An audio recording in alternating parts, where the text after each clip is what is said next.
নির্বাচন কিন্তু বিশাল একটা বোঝা। নির্বাচন বিশাল একটা ফ্যাক্ট। সিনিয়ররা যদি চলচ্চিত্রের ওনারা কাণ্ডারি, ওনারা যদি মুখ ফিরিয়ে নেন তাহলে চলচ্চিত্রের অস্তিত্ব বলে কিছু থাকলো না। পারভেজ সোহেল রানা স্যারকে মিস করব, আলমগীর স্যারকে মিস করব, উজ্জ্বল স্যারকে মিস করব। শিল্পী সমিতির নির্বাচন বিগত 2বার করছি, করার পর আমার স্বাদ না মিটিল, পাশ কপালে না জুটিল, এই হয়েছে আর কি। 2বার করছি, করার পর একটু কম ভোটেই ফেল হয়ে যায়, কেন যায় জানি না। তো এই কারণে এবার একটু ব্যাকডেটেড, আমার পেজগুলো হ্যাক হয়ে গেছে, এই টেনশনে আমি আসলে চাঁদের দেশে চলে গেছি। আসলে এখানে যারা নির্বাচন করছে, প্রতি 2 বছর পর পর আমাদের নির্বাচনটা হয়।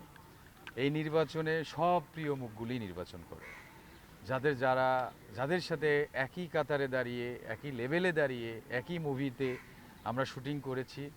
তো সেই ক্ষেত্রে প্রত্যেকেই আমাদের প্রিয়।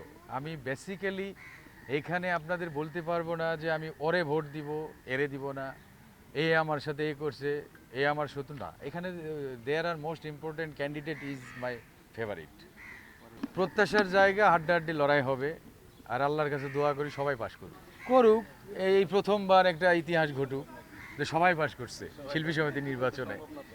এটা সম্ভব না, এখানে বেছে কুছে ভোট দিতে হবে, আমরাও বাছাই করব, আমরাও দেখব আমাদের হয়ে কাজ কে করছে, চলচ্চিত্রের জন্য কাজ কে করছে। শুধু নির্বাচিত হইলেই তো সবাই সবার মতো থাকে। চলচ্চিত্রের জন্য একটা মুভির প্রযোজনা একটা ব্যাপার থাকে। একজন শিল্পী যদি প্রযোজক হয় তাহলে এখানে কম করলে একটা মুভিতে 200 জন শিল্পী লাগে। এই 200 জন যদি কাজ করতে পারে তাহলে আর লাগে। তো এরকম একজন শিল্পী আসুক না, যিনি প্রযোজনা করবেন, আমাদের শিল্পীদের নিয়ে কাজ করবেন। কোনো প্রযোজনা সংস্থা যখন একটা মুভি শুরু করছে, সরাসরি আমাদের সভাপতি, আমাদের সেক্রেটারি ক্যান্ডিডেট যিনি আছেন বা পাশ করেছেন যিনি, তিনি সঙ্গে সঙ্গে চলে যাবেন, গিয়ে বলবেন যে আমার শিল্পী সমিতি থেকে শিল্পীগুলোরে নেওয়া হোক, যাতে করে তারা দুইটা ডাল ভাত খেতে পারে।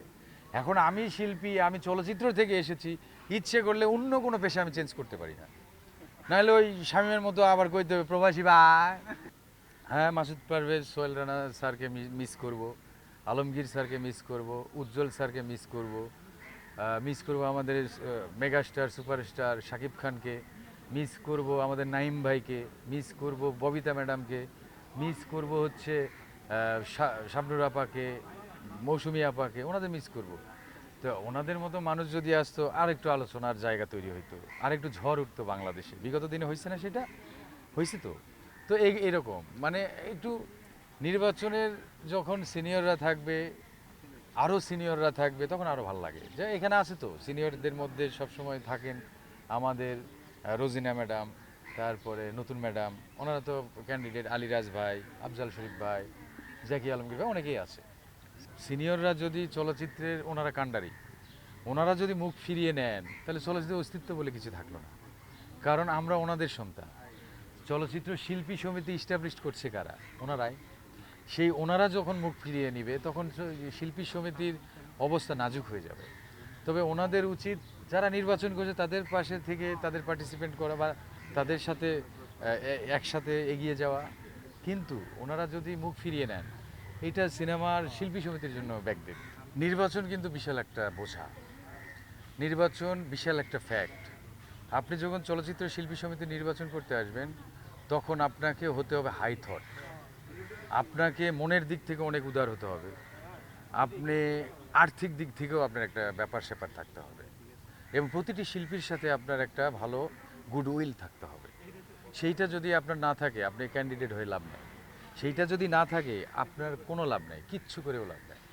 এখন ওনাদের সাথে কি আমাদের তো মারামারি কাটাকাটি নাই, তাহলে ওনারা আসলেন না, কেন আসলেন না? আর বাপ্পা ভাই হুট করেই চলে গেলেন, বললেন ফ্যামিলি সময় দিতে হবে বা ব্যবসার জন্য পারবো না, এগুলো। তাহলে আপনি এটাই করবেন, তাহলে আইলেন কেন? আপনি লোক হাসাইলেন কেন? এটা হয় না। এটা অনেক কষ্ট পাইছি যে বাপ্পা ভাই থাকলে আর একটু ভালো হতো। অথচ আমাদের ওনার সেম ক্যান্ডিডেট শিবা শানু ভাই কিন্তু ওনাকে নিয়ে অনেক সুন্দর কথা বলছে, যে বাপ্পা ভাই কিন্তু অনেক ভালো মনের একজন মানুষ। তো তারপরে উনি চলে গেলেন কেন জানা নেই।